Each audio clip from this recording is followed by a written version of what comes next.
Welcome student, welcome to our class. There is a gap between our previous lectures as I was not feeling well, and in continuation of our lecture social deviant disorganization and social problem, as I've already explained you what do you understand by deviant, what do you understand by social disorganization, सामाजिक विचलन क्या होता है, सामाजिक संगठन क्या होता है, और सामाजिक समस्या के बारे में भी मैं आपको अपनी पूर्व की क्लास में बता चुकी हूँ, जिसमें मैंने आपको ये परिभाषा द्वारा समझाने का प्रयास किया था कि सामाजिक समस्या क्या है, कि यह एक मानवीय संबंधों की समस्या है जो समाज के लिए एक गंभीर खतरा है अथवा जो अनेक व्यक्तियों की आवश्यकताओं की पूर्ति में बाधा पैदा करती है। Social problem is a problem of human relationship which creates problem for the society, which creates problem for many people in attaining their goals or achieving their aspiration. देखिए, जब मैंने आपको पहले एक बार जब समझाया था सोसाइटी के बारे में, हम सोसाइटी आवश्यकता ही हमारी समाज में रहने के लिए इसलिए है क्योंकि हम सबका कुछ बेसिक गोल है, कुछ बेसिक नीड है, और उस बेसिक नीड की वजह से हम समाज में रहते हैं, समाज में व्यवस्था बनाए रखते हैं, ताकि एक इंडिविजुअल आदमी कुछ नहीं कर सकता है ना। तो हम जो समाज में रहते हैं सबकी एक दूसरे पे जो अंतर निर्भरता रहती है, इंटरडिपेंडेंस, तो देयर आर डिफरेंसेस, हालांकि डिफरेंसेस भी है, विभिन्नता भी है, बट समानता भी है, और हम कुछ कॉमन गोल पे, सबका कॉमन गोल होता है to maintain an order in the society, और ये ऑर्डर जो है समाज में व्यवस्था बनाए रखने के लिए, और ये समाज में व्यवस्था हम किस लिए बनाते हैं, ताकि समाज सुचारू रूप से चल सके, जो समाज में रहने वाला जो व्यक्ति है उसकी पर्सनैलिटी का डेवलपमेंट हो सके, समाज डेवलप कर सके, ग्रो हो सके, which is both for the human being as well as for the civilization, दोनों के लिए आवश्यक है। इसलिए हम समाज में एक ऑर्डर बनाए रखने की जो है एक गोल है, ऑब्जेक्टिव है, ये सभी व्यक्तियों का होता है। और जब ये समाज में, मैंने आपको बताया था, जो ये ऑर्डर है, ऑर्गेनाइजेशन, ऑर्डर जो है एक विघटित समाज में जब संगठन रहता है तो विघटन भी रहता है, और ये जब ऑर्गेनाइजेशन जो होता है, जो एक ऑर्डर मेंटेन रहता है, जब ये डिसऑर्गेनाइजेशन होता है तो वेरियस प्रॉब्लम्स क्रिएट हो जाती है। और डिसऑर्गेनाइजेशन क्यों होता है, किस लिए होता है, क्या इसके लक्षण हैं, हम पूर्व में मैं ऑलरेडी आपको बता चुकी हूँ, और I think I need not to discuss those things over here, जिसमें मैंने आपको बताया था कि जैसे आज मेरे को बुखार आ रहा है तो मेरा टेम्परेचर बढ़ गया है, मेरा सर दर्द हो रहा है, या मेरे को so and so flu is there or so and so problem is there, तो हम उसके कुछ इंडिकेशंस होते हैं, कुछ सिम्टम्स होते हैं, कुछ लक्षण होते हैं। वैसे ही जब समाज में डिसऑर्गेनाइजेशन होता है तो देयर आर सर्टन सिम्टम्स, जिसमें डिक्लाइन ऑफ कंसेंससनेस की बात करी थी, lesser effectiveness of the means of social control की बात करी थी हमने,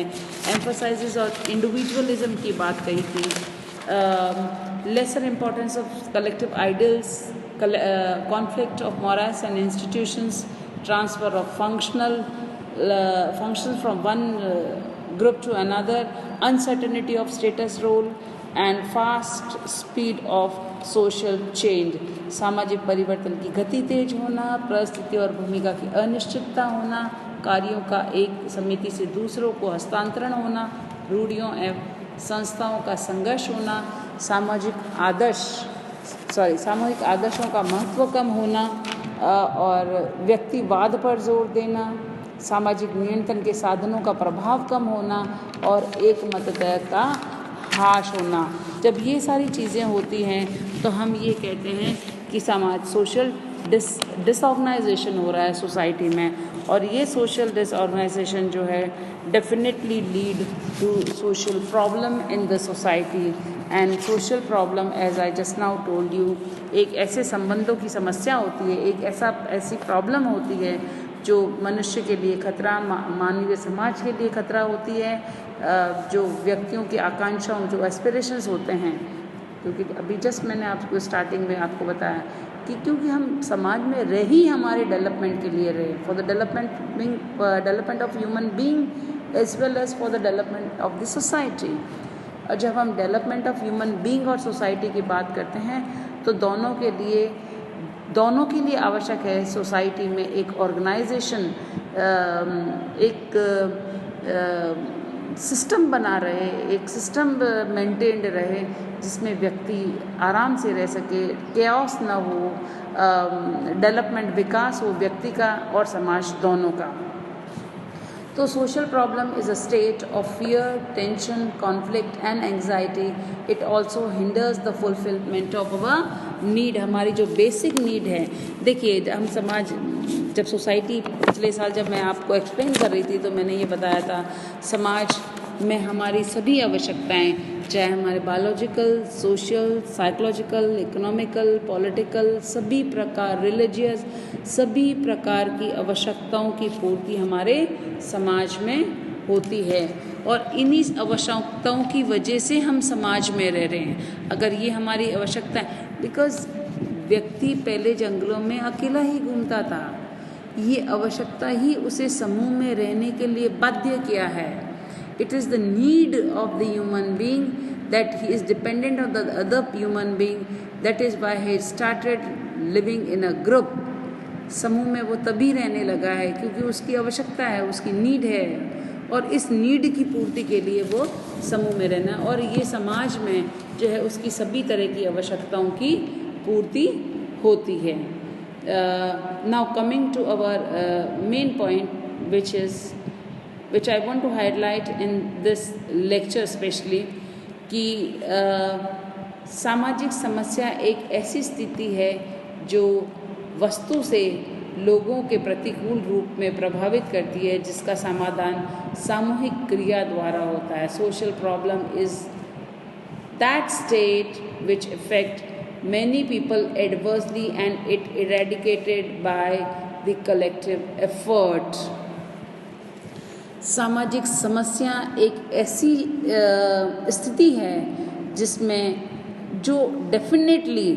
हम ये कहें कि समाज में प्रॉब्लम है, मुझे नहीं तुम्हें है, ऐसा नहीं होता है। वो डायरेक्टली इनडायरेक्टली कम ज़्यादा सभी लोगों को, जो उस समाज में रहने वाले सभी लोगों को एडवर्सली प्रतिकूल प्रभाव पड़ता है उसका, और इससे निपटने के लिए सभी व्यक्तियों को सामूहिक रूप से, सामूहिक means jointly, almost each and every member of the society, सभी लोगों को सामूहिक रूप से जो है इसका निवारण करने के लिए, इसको इरेडिकेट करने के लिए, इस समस्या को निपटने के लिए हमें जॉइंटली एफर्ट, या हम ये कहें सामूहिक रूप से हमें एफर्ट स्टेप जो है वो लेना होता है। Hence we can say that social problem is a sociological concept which leads to social disorganization. It creates tension, conflict in the society, it violates social ideals and expected behavior in the society. Social problem जो है वो समाज में disorganisation, मैंने आपको पहले अभी बता चुकी हूँ डिसऑर्गेनाइजेशन के लक्षण क्या है। डिसऑर्गेनाइजेशन पहले समझाने का तात्पर्य यही है क्योंकि सोशल प्रॉब्लम डेफिनेटली डिसऑर्गेनाइज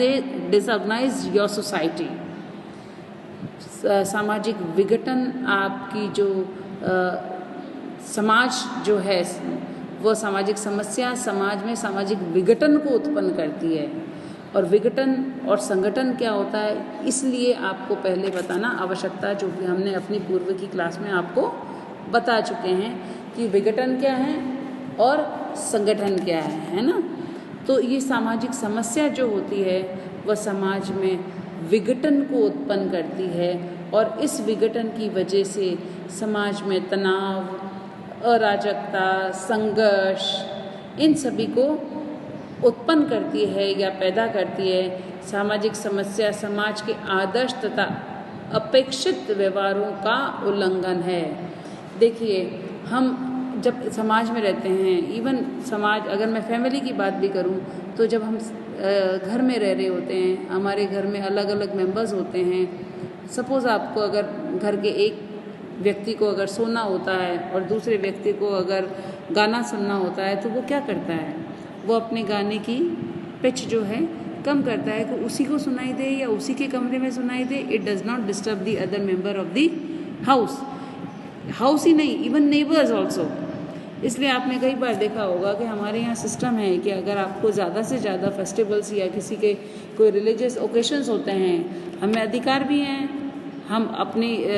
खुशी को सेलिब्रेट भी करना चाहते हैं, बट हमारे पास हमारी ड्यूटी भी बनती है। ड्यूटी ये बनती है कि हम दूसरों को, दूसरे मतलब जो समाज में दूसरे लोग रह रहे हैं, उनको भी पीसफुल रहने का उतना ही अधिकार है। तो हम क्या करते हैं कि सरकार ने भी आदेश दिया है कि आप जो है 11 बजे बाद या 10 बजे बाद या 10:30 बजे बाद जो है, अलग अलग सिटीज़ में अलग अलग टाइमिंग होता है कि इसके बाद आप हाई पिच पे जो है आप नहीं चला सकते हो ऑडियो अपना। तो आपका अधिकार है, अधिकार के साथ साथ आपकी ड्यूटीज़ भी हैं, है ना। तो what are the expected behaviour, कि हम एक अच्छे सभ्य नागरिक होने के नाते हम अगर हमारे यहाँ कुछ अगर घर में सुनना है तो हम लो पिच पे सुने, अगर हमें थोड़ा सेलिब्रेट करना है तो हम एक स्टैंडर्ड टाइम जो है उसके बाद हम आइदर भी स्विच ऑफ या हमारा पिच इतना लो करें वॉल्यूम उसका कि हम दूसरे जो आसपास रहने वाले जो नेबर्सहुड हैं उनको डिस्टर्बेंस नहीं हो। तो ये सारी है वो एक्सपेक्टेड बिहेवियर्स है, अपेक्षित व्यवहार है, जो हमें किस प्रकार से व्यवहार करना चाहिए। Because my right stops with the rights of my neighbours start. मेरे अधिकार वहाँ ख़त्म हो जाते हैं जब मेरे पड़ोसी के अधिकार शुरू होते हैं। सो देर जब मेरे पड़ोसी के अधिकार शुरू होते हैं, देयर माई ड्यूटी स्टार्ट, वहाँ मेरी जो है वो